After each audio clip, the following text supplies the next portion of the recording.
Hello दोस्तों, आज हम आपको 12th class subject pol science और चैप्टर का नाम है क्षेत्रीय आकांक्षाएं पार्ट फर्स्ट के बारे में बताएंगे। दोस्तों, इस लेसन में हमने 5 टॉपिक या क्वेश्चंस लिए हैं, तो आइए समझते हुए चलते हैं एक एक लेसन, एक एक क्वेश्चंस या टॉपिक को। सबसे पहला क्वेश्चंस हमारे सामने है कि 1980 के दशक को किन कारणों से स्वायत्तता की मांग का दशक कहा जाता है। 1980 के दशक को किन कारणों से स्वायत्तता यानी अलगाववाद वह विचारधारा जिसमें अलग अलग राज्य अपने लिए विशेष अधिकारों की मांग करते हैं। स्वायत्तता जिसमें अलग अलग राज्य अपने को संस्कृति के आधार पर आगे बढ़ाने की बात करते हैं, और कई बार स्वायत्तता की मांग राष्ट्र के रूप में भी हमने देखने को मिली। तो दोस्तों, 1980 के दशक को स्वायत्तता की मांग का दशक मानने के लिए अलग अलग कारक हैं, जैसे पंजाब, जम्मू एंड कश्मीर, मिजोरम, असम तथा नागालैंड जैसे राज्यों में स्वायत्तता की मांग उच्च रूप में देखने को मिली। देश के कई हिस्सों में स्वायत्तता की मांग जब उच्च स्तर पर दिखाई दी तो कई जगह हमने देखा कि संवैधानिक हदों को पार भी किया गया। इसके अलावा हिंसा का भी उपयोग किया गया। सरकार द्वारा भी सैन्य कार्रवाई, जवाबी कार्रवाई का रास्ता अपनाया गया। इसके साथ ही सुलह का रास्ता अपनाते हुए स्वायत्तता की मांग को सीमित करने की कोशिशें की गई। नेक्स्ट क्वेश्चन है कि भारत की क्षेत्रीय विविधताओं के प्रति सरकार का क्या रुख रहा है। भारत क्षेत्रफल की दृष्टि से विश्व में 7वें स्थान पर और जनसंख्या की दृष्टि से विश्व में हम दूसरे स्थान पर हैं। अगर हम सांस्कृतिक सामाजिक दृष्टि से देखें तो हम पाएंगे भारत विविधताओं की दृष्टि से विश्व में एक अलग ही राष्ट्र के रूप में मौजूद है। देश के पूर्वी, पश्चिमी, उत्तरी एंड दक्षिणी जिस हिस्से में भी हम जाएंगे सभी जगह संस्कृति का स्वरूप अलग अलग प्रकार का है।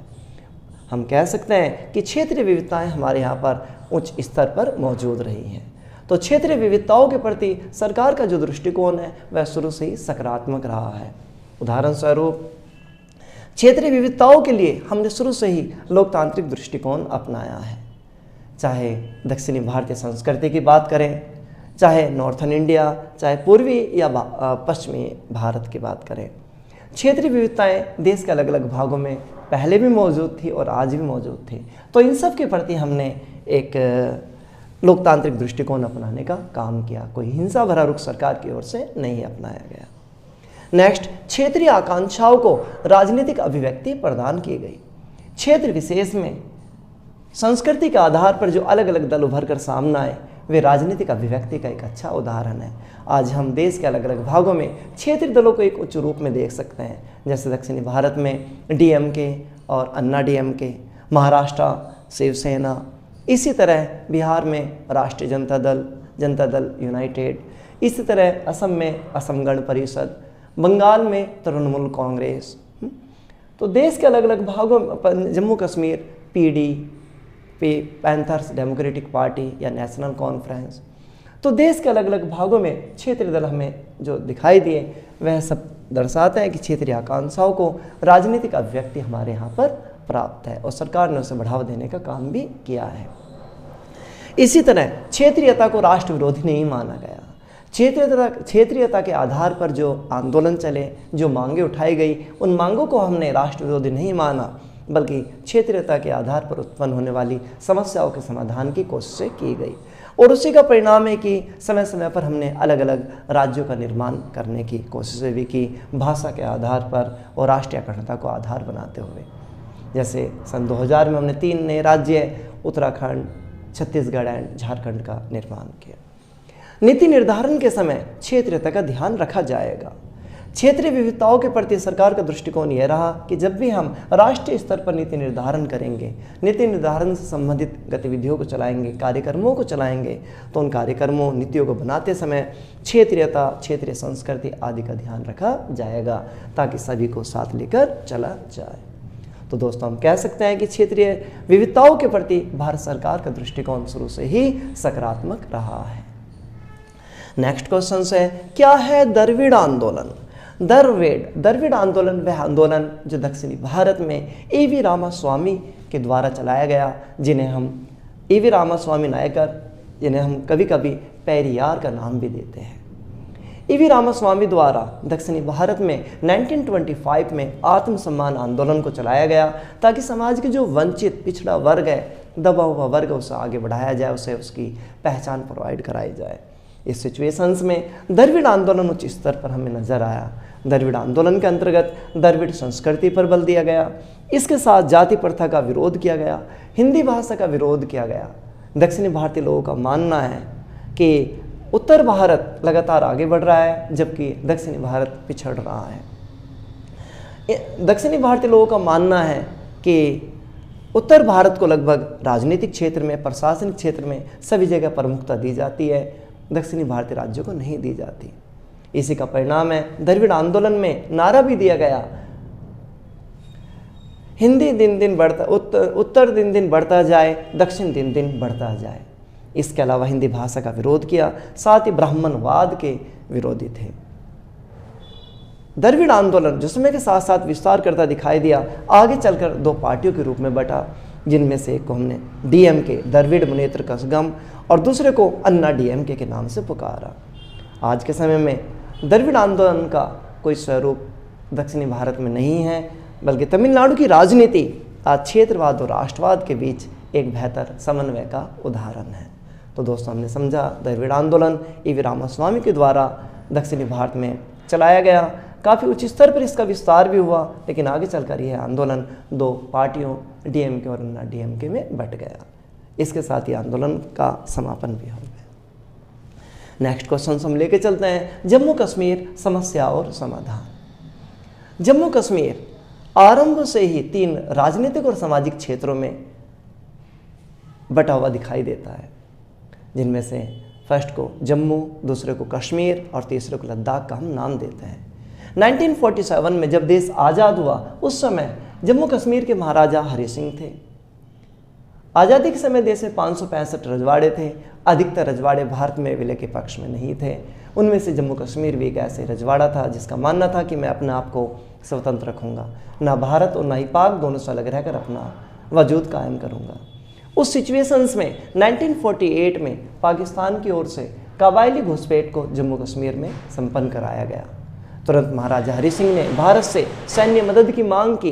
परिणाम स्वरूप भारत और पाक के बीच सैन्य संघर्ष 1948 में देखने को मिला कश्मीर मुद्दे को लेकर।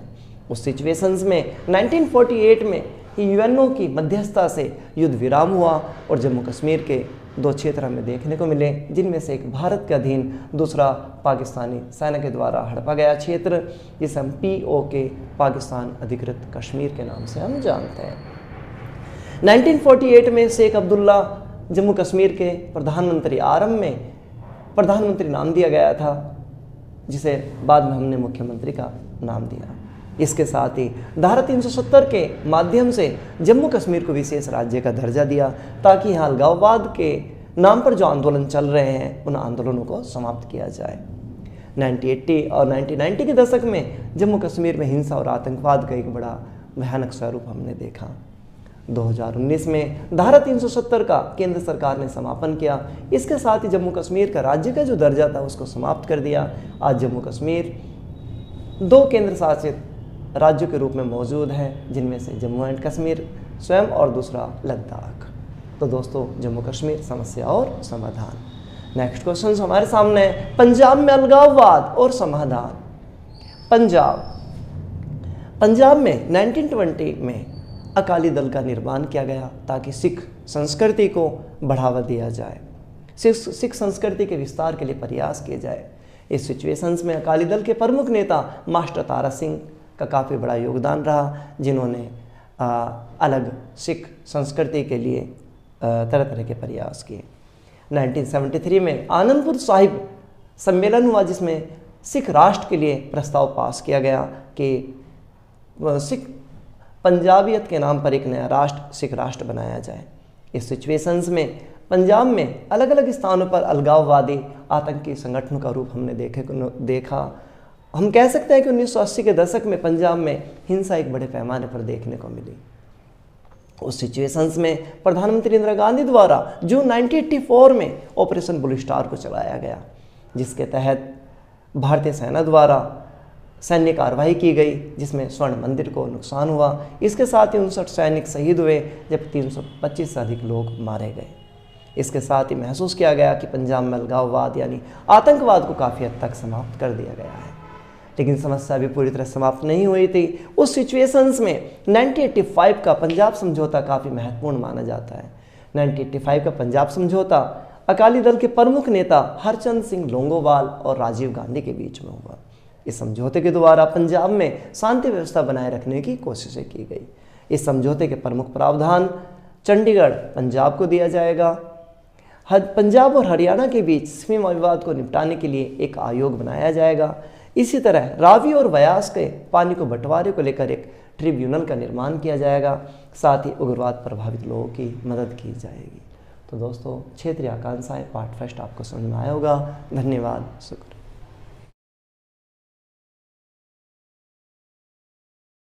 हेलो दोस्तों, अब हम आपको क्षेत्रीय आकांक्षाएं पार्ट सेकंड के बारे में बताएंगे। इसमें हमने 9 टॉपिक या क्वेश्चंस लिए हैं।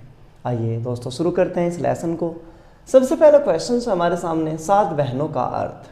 7 बहनें शब्द का उपयोग हम पूर्वोत्तर भारत के 7 राज्यों के लिए करते हैं, जिनमें मिजोरम, त्रिपुरा, मणिपुर, नागालैंड, मेघालय, आसाम एंड अरुणाचल प्रदेश हैं। ये राज्य देश के अन्य राज्यों से कटे हुए हैं और 22 किलोमीटर लंबी एक सड़क से जुड़े हुए हैं, जबकि चीन, म्यांमार और बांग्लादेश से पूरी तरह घिरे हुए हैं। नया क्वेश्चन हमारे सामने है कि पूर्वोत्तर भारत में अलगाववादी आंदोलन के उदय के लिए क्या कारण रहे हैं। पूर्वोत्तर भारत, जिनमें हमने 7 बहनों को, 7 राज्यों को इन्वॉल्व किया, इन राज्यों में अलगाववाद के नाम पर अलग अलग तरह के क्या चले, आंदोलन चले।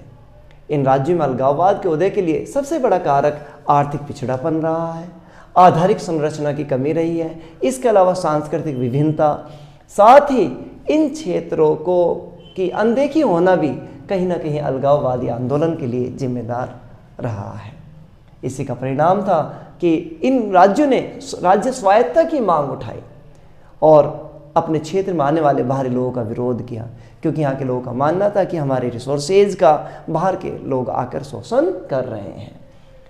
इन परिस्थितियों में पूर्वोत्तर भारत में अलग अलग संगठन बने, जिनमें से हम कुछ संगठनों को लेते हैं, जिनमें Eastern India Tribal Union, AASU All Assam Students Union, All Party Hills Conference और MNF मिजो नेशनल फ्रंट।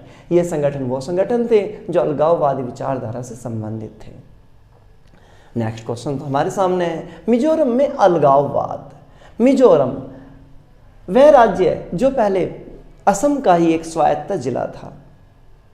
1959 में इस क्षेत्र में अकाल पड़ा, लेकिन केंद्र सरकार या असम सरकार उस अकाल से अच्छे ढंग से नहीं निपट सकी।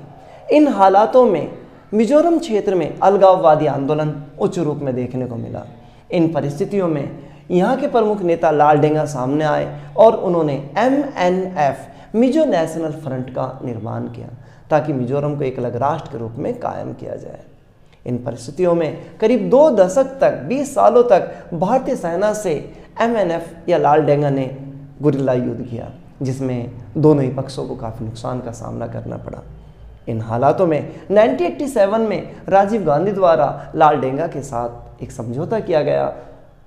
इस समझौते के माध्यम से मिजोरम को पूर्ण राज्य का दर्जा दिया गया, साथ ही कुछ विशेष अधिकार दिए। इसके साथ ही लालडेंगा यहाँ के CM बने। दोस्तों, मिजोरम आज भी देश के शांतिपूर्ण राज्यों में से एक राज्य है। हम कह सकते हैं कि अलगाववादी विचारधारा को समाप्त करना कोई मुश्किल नहीं है, बस शर्त इस बात की कि हम समझदारी भरा तरीका अपनाएं। नेक्स्ट क्वेश्चन है गोवा, दमन और दीव। गोवा, दमन और दीव ये वे राज्य हैं जिन पर पुर्तगाली नियंत्रण था। 1947 में भारत अंग्रेजी उपनिवेशवाद से आज़ाद हुआ, लेकिन गोवा, दमन और दीव पर पुर्तगाली नियंत्रण बना हुआ था। इन्हें हम आज़ाद नहीं करा पाए थे। इन परिस्थितियों में गोवा, दमन और दीव में धीरे धीरे पुर्तगाली शासन का विरोध होने लगा। जन आंदोलन चलने लगे, अलग अलग पार्टी द्वारा अपनी तरफ से समर्थन दिया गया। इन हालातों में जब पुर्तगाली सरकार ने या शासन ने लोगों पर अत्याचार किए, तो उन परिस्थितियों में भारतीय सेना ने दिसंबर 1961 में सैन्य कार्रवाई की और 19 दिसंबर 1961 को गोवा, दमन और दीव को मुक्त करा दिया। यही कारण 19 दिसंबर को हम मुक्ति दिवस के रूप में मनाते हैं। आरंभ में गोवा को यूटी, यूनियन टेरिटरी या केंद्र शासित प्रदेश बनाया गया, लेकिन गोवा में रहने वाला समुदाय दो भागों में बटा हुआ था। कुछ का मानना था कि हम महाराष्ट्र के साथ जुड़ना चाहते हैं, कुछ का मानना था हम गोवा को स्वतंत्र राज्य के रूप में उभारना चाहते हैं। इन सिचुएशंस में गोवा में जनमत संग्रह कराया गया, जिसमें लोगों ने अलग राज्य की मांग की और इसी का परिणाम था 1987 में गोवा को एक राज्य का दर्जा प्रदान कर दिया गया। तो दोस्तों, हमने पढ़ा गोवा, दमन और दीव। नेक्स्ट क्वेश्चन हमारे सामने है, असम में बाहरी लोगों के खिलाफ आंदोलन। असम, आज़ादी के पश्चात असम एक बड़ा क्षेत्र था जिसमें अप्रवासी लोग भी आ रहे थे, बंगाली लोग भी आ रहे थे, इसके अलावा अन्य बाहरी लोग भी आ रहे थे। असम के लोगों का मानना था कि बाहरी लोगों के आने से उनकी अपनी संस्कृति, उनके संसाधन उनकी पहुंच से दूर हो रहे हैं और बाहर के लोग आकर उनका फ़ायदा उठा रहे हैं।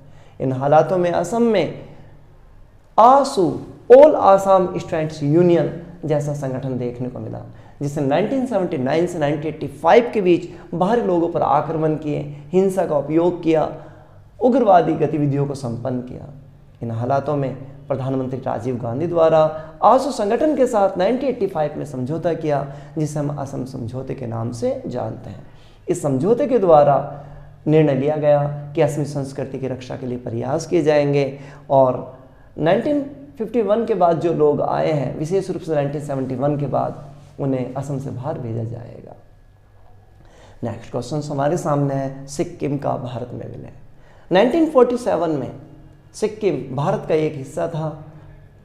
सिक्किम के रक्षा, विदेश संबंधी मामले भारत के अधीन थे, लेकिन आंतरिक प्रशासन का कार्य वहाँ के राजा चोग्याल द्वारा चलाया जा रहा था। ऐसी स्थिति में राजा चोग्याल या राजतंत्र के खिलाफ धीरे धीरे सिक्किम में विद्रोह की स्थिति बन रही थी, जन आंदोलन चल रहे थे। उन हालातों में प्रथम विधानसभा चुनाव 1974 में सिक्किम में कराए गए, जिसमें सिक्किम कांग्रेस को विजय मिली। सिक्किम कांग्रेस ने 1975 में विधानसभा में भारत में सिक्किम के विलय का प्रस्ताव पास कराया। इसके साथ ही सिक्किम में जनमत संग्रह कराया गया, जिसमें लोगों ने भारत में पूर्ण विलय पर हस्ताक्षर किए। इसके साथ ही सिक्किम देश का 22वां राज्य बन गया। नेक्स्ट क्वेश्चन दोस्तों हमारे सामने, इंदिरा गांधी हत्या। जून 1984 में पंजाब में फैले अलगाववाद, उग्रवाद को कुचलने के लिए इंदिरा गांधी सरकार द्वारा ऑपरेशन ब्लू स्टार चलाया था, जिसमें स्वर्ण मंदिर को काफ़ी नुकसान पहुंचा। इन सब से सिखों में गुस्से की भावना थी। इन्हीं सब का परिणाम था कि इंदिरा गांधी के बॉडीगार्डों द्वारा उनकी 31 अक्टूबर 1984 को हत्या कर दी गई। ऐसी स्थिति में देश के अलग अलग भागों में 1984 में सिख विरोधी दंगे हुए, जिनमें हजारों की संख्या में बेगुनाह लोग मारे गए। इन सिचुएशंस में सिख विरोधी दंगों की जांच के लिए नानावती आयोग को 2000 में बनाया, जिसमें इस आयोग ने अपनी रिपोर्ट में दंगों में राजनीतिज्ञों के सम्मिलित होने की बात कही और बताया कि दंगे सुनियोजित थे। नेक्स्ट क्वेश्चन दोस्तों हमारे सामने है कि अलगाववादी आंदोलनों से हमें क्या सीख मिलती है।